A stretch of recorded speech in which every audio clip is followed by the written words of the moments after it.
ನಮಸ್ಕಾರ ಸ್ನೇಹಿತರೆ, ನೀವು ಈಗ ನೋಡುತ್ತಿದ್ದೀರಿ ಅಮೋಘಿ ಟೆಕ್ ಯೂಟ್ಯೂಬ್ ಚಾನಲ್. ನೀವು ಈ ಒಂದು ವಿಡಿಯೋದಲ್ಲಿ ನೋಡೋದೇನೆಂದರೆ, ನಿಮ್ಮ ಮೊಬೈಲ್ನ ಕ್ಯಾಮ್ರಾನಿಂದ ಯಾವುದೇ ಒಂದು ಫೋಟೋ ಅಥವಾ ಡಾಕ್ಯುಮೆಂಟ್ಸ್ ಕ್ಲಿಕ್ ಮಾಡಿ ನಿಮ್ಮ ಫ್ರೆಂಡ್ಸ್ಗೆ ನೀವು ಶೇರ್ ಮಾಡಿದರೆ ಆ ಒಂದು ಫೋಟೋ ಡಾಕ್ಯುಮೆಂಟ್ಸ್ ಕ್ಲಿಯರಿಟಿಯಾಗಿ ಸೆಂಡ್ ಆಗಿರೋದಿಲ್ಲ. ಅದನ್ನು ಕ್ಲಿಯರಿಟಿಯಾಗಿ ಸೆಂಡ್ ಹೇಗೆ ಮಾಡಬೇಕೆಂದು ನಾನು ಈ ಒಂದು ವಿಡಿಯೋದಲ್ಲಿ ಹೇಳಿಕೊಡುತ್ತೇನೆ. ಬನ್ನಿ.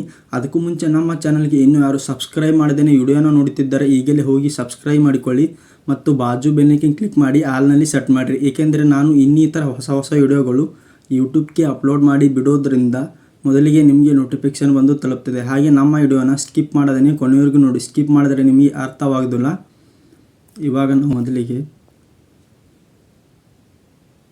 ಗೂಗಲ್ ಪ್ಲೇಸ್ಟೋರ್ನಲ್ಲಿ ಬರಬೇಕು. ಆನಂತರ ಇಲ್ಲಿ ಸರ್ಚ್ ಮಾಡಬೇಕು ಓಕೆ ಸ್ಕ್ಯಾನರ್ ಅಂಥೇಳಿ.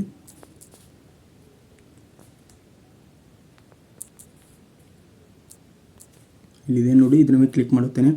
ಆನಂತರ ಈ ಥರ ಇಂಟರ್ಫೇಸ್ ಬರುತ್ತೆ ನಿಮಗೆ. Okay scanner, okay camera scanner, PDF scanner ಅಂತ ಇರುತ್ತದೆ.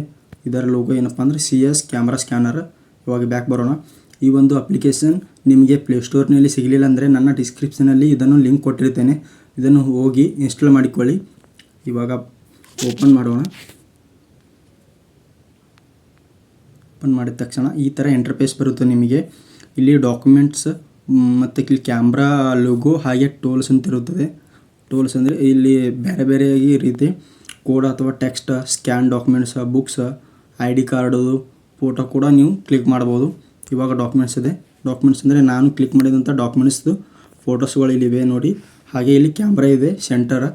ಇವಾಗ ನಾನು ಈ ಒಂದು ಕ್ಯಾಮ್ರಾನಿಂದ ಹೇಗೆ ಕ್ಲಿಯರಿಟಿ ಅಂದರೆ ಒಂದು ಫೋಟೋ ಕ್ಲಿಕ್ ಮಾಡಿ ನಿಮಗೆ ಈಗ ಸರಿ ಕ್ಲಿಯರಿಟಿಯಿಂದ ತೋರಿಸ್ತೇನೆ ನೋಡಿ. ಈ ಕ್ಯಾಮ್ರಾ ಕ್ಲಿಕ್ ಮಾಡುತ್ತೇನೆ. ಇವಾಗ ಈ ಥರ ಇಂಟರ್ಫೇಸ್ ಬರುತ್ತದೆ. ಈ ಒಂದು ನಾನು ಇಲ್ಲಿ ಕ್ಯಾಮ್ರಾ ಕೆಳಗಡೆ ಒಂದು ಬುಕ್ಸ್ ಇಟ್ಟಿದ್ದೇನೆ. ಈ ಒಂದು ಬುಕ್ಸಿನ ನಾನು ಫೋಟೋವನ್ನು ಕ್ಲಿಕ್ ಮಾಡುತ್ತೇನೆ. ಹೇಗೆ ಕ್ಲಿಯರಿಟಿ ಆಗಿ ಬರುತ್ತೆ ನೋಡಿ. ಇವಾಗ ಕ್ಲಿಕ್ ಮಾಡಿದೆ ನಾನು. ಇವಾಗ ಇಲ್ಲಿ ಬಂದಿದೆ ನೋಡಿ. ಒನ್ ಅಂತೇಳಿ ಇದ್ರ ಮೇಲೆ ಕ್ಲಿಕ್ ಮಾಡೋಣ. ಇವಾಗ ನೀವು ನೋಡ್ಬೋದು ಇಲ್ಲಿ ನಾನು ಒಂದು ಬುಕ್ಸಿನ ಫೋಟೋವನ್ನು ಕ್ಲಿಕ್ ಮಾಡಿದೆ. ಇವಾಗ ನೋಡಿ ಈ ಥರ ಎಷ್ಟು ಜೂಮ್ ಮಾಡಿದರೂ ಕೂಡ ಡಾಕ್ಯುಮೆಂಟ್ಸ್ ಈ ಒಂದು ಬುಕ್ಸಿಂದು ಜೂಮ್ ಮಾಡಿದರೂ ಕೂಡ ಕ್ಲಿಯರಿಟಿಯಾಗಿ ಕಾಣಿಸುತ್ತದೆ. ಇವಾಗ ನೋಡ್ಬೋದು ನೀವು. ಇದು ಡಿಲ್ಟ್ ಮೇಲೆ ಕ್ಲಿಕ್ ಮಾಡಿದರೆ ಇಲ್ಲಿದೆ ನೋಡಿ, ರೀಟೇಕ್, ಕ್ಯಾನ್ಸಲ್, ಡಿಲ್ಟ್ ಇದ್ದರೆ ಡಿಲ್ಟ್ ಆಗುತ್ತದೆ. ಮತ್ತು ನಾವು ನೆಕ್ಸ್ಟ್ ಪೇಜಿನ ಕೂಡ ಫೋಟೋವನ್ನು ಕ್ಲಿಕ್ ಮಾಡ್ಬೋದು. ಈ ಥರ ದೂರ ಇಟ್ಕೊಂಡು ಅಥವಾ ಈ ಥರ ಸೆನಿ ಇಟ್ಕೊಂಡು ಕೂಡ ಮಾಡ್ಬೋದು.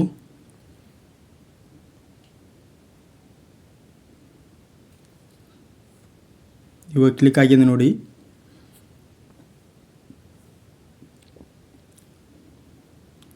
ಇದು ಸೆಕೆಂಡ್ PUC ಕನ್ನಡ ನೋಟ್ಸ್ ಇದೆ.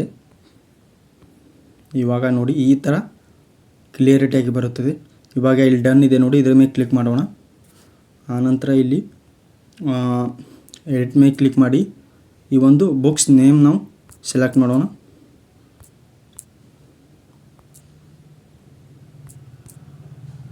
ಬುಕ್ಸ್ ಕನ್ನಡ ಅಂತೇಳಿ ಸೆಟ್ ಮಾಡುತ್ತೇನೆ. ನೀವು ಯಾವ ಡಾಕ್ಯುಮೆಂಟ್ಸ್ ಫೋಟೋ ಕ್ಲಿಕ್ ಮಾಡಿದರೆ ಆ ಒಂದು, ನೀವು ಆಧಾರ್ ಕಾರ್ಡ್ ಫೋಟೋ ಕ್ಲಿಕ್ ಮಾಡಿದರೆ ಆಧಾರ್ ಕಾರ್ಡ್ ಸೆಟ್ ಮಾಡಿರಿ. ಇನ್ಕಮ್ ಕಾಸ್ಟ್ ಮಾಡಿದರೆ ಇನ್ಕಮ್ ಕಾಸ್ಟ್ ಸೆಲೆಕ್ಟ್ ಮಾಡಿ. ಹಾಗೆ ರೇಷನ್ ಕಾರ್ಡ್ ಇದ್ದರೆ ರೇಷನ್ ಕಾರ್ಡು ಸೆಲೆಕ್ಟ್ ಮಾಡಿ. ಏಕಪ್ಪ ಅಂದರೆ ನಾನು ಜಾಸ್ತಿ ಇಲ್ಲಿ ಡಾಕ್ಯುಮೆಂಟ್ಸ್ ಇರೋದರಿಂದ ಯಾವ ಡಾಕ್ಯುಮೆಂಟ್ಸಿಗೆ ಅಂದರೆ ಒಮ್ಮೆಲೆ ಈ ಒಂದು ಆ್ಯಪ್ ಓಪನ್ ಮಾಡಿದರೆ ನಮಗೆ ಯಾವ ಡಾಕ್ಯುಮೆಂಟ್ಸ್ ಎಲ್ಲಿದೆ ಎಂದು ಸರಿಯಾಗಿ ಕಾಣಿಸೋಲ್ಲ. ಇವಾಗ ಓಕೆ ಮಾಡಿದ್ದೀನಿ ನೋಡಿ. ಇವಾಗ ಬ್ಯಾಕ್ ಬರುತ್ತೇನೆ. ಅಂದರೆ ಇಲ್ಲಿದೆ ನೋಡಿ ಡಾಕ್ಯುಮೆಂಟ್ಸ್ಗಳು. ಈ ಡಾಕ್ಯುಮೆಂಟ್ಸಿಗೆ ಒಂದೊಂದಕ್ಕೂ ನಾವು ಹೆಸರಿಟ್ಟರೆ, ಈಗ ಬುಕ್ಸ್ ಕನ್ನಡ, ಬುಕ್ಸ್ ನೋಟ್ಸ್, ಹಾಗೆ ಇಲ್ಲಿ ನೀವು ನೋಡ್ಬೋದು ರೇಷನ್ ಕಾರ್ಡ, ಹಾಲ್ ಟಿಕೆಟ, ಫೀ ರಿಸಿಪ್ಟ, ಸ್ಟ್ಯಾಂಪ, ಈ ರೀತಿ ನಾವು ಸೆಲೆಕ್ಟ್ ಮಾಡಿದರೆ ಈ ಒಂದು ಆ್ಯಪ್ನಲ್ಲಿ ನಾವು ಬಂದರೆ ಈಗ ನಮಗೆ ಬುಕ್ಸ್ ಕನ್ನಡ ಎಲ್ಲಿದೆಯಪ್ಪ ಅಂದ್ರೆ ಇಲ್ಲಿ ಇದರೊಳಗೆ ಬಂದರೆ ಸಾಕು. ಬುಕ್ಸ್ ಕನ್ನಡದ ಫಸ್ಟ್ ಪೇಜ್ ಇದೆ. ಹಾಗೆ ರೇಷನ್ ಕಾರ್ಡ್ ಎಲ್ಲಿದೆಯಪ್ಪ ಅಂದ್ರೆ ಇಲ್ಲಿ ಬಂದರೆ ಆಯಿತು. ಈ ಥರ ನಮಗೆ ಸರಿಯಾಗಿ ಕಾಣುತ್ತದೆ. ಮತ್ತು ಹಾಲ್ ಟಿಕೆಟ್ ಎಲ್ಲಿದೆಯಪ್ಪ ಅಂದ್ರೆ ಇಲ್ಲಿದೆ ನೋಡಿ. ಈಗ ಸರಿಯಾಗಿ ಫೀ ರಿಸಿಪ್ಟ್ ಎಲ್ಲಿದೆ. ಈಗ ಇಷ್ಟು ಸರಿಯಾಗಿ ನಿಮಗೆ ಕ್ಲಿಯರಿಟಿಯಾಗಿ ಮಾಹಿತಿ ಕೂಡ ಬರುತ್ತದೆ. ಹಾಗೆ ಕ್ಲಿಯರಿಟಿ ಕೂಡ ಬರುತ್ತದೆ.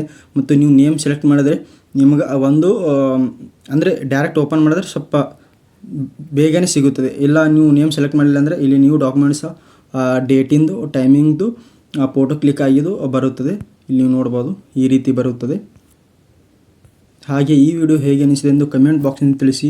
ಆದಷ್ಟು ನಿಮ್ಮ ಸ್ನೇಹಿತರಿಗೆ ಶೇರ್ ಮಾಡಿ. ಈ ಒಂದು ವಿಡಿಯೋ ಇಷ್ಟವಾದರೆ ಲೈಕ್ ಮಾಡಿ. ಧನ್ಯವಾದಗಳು.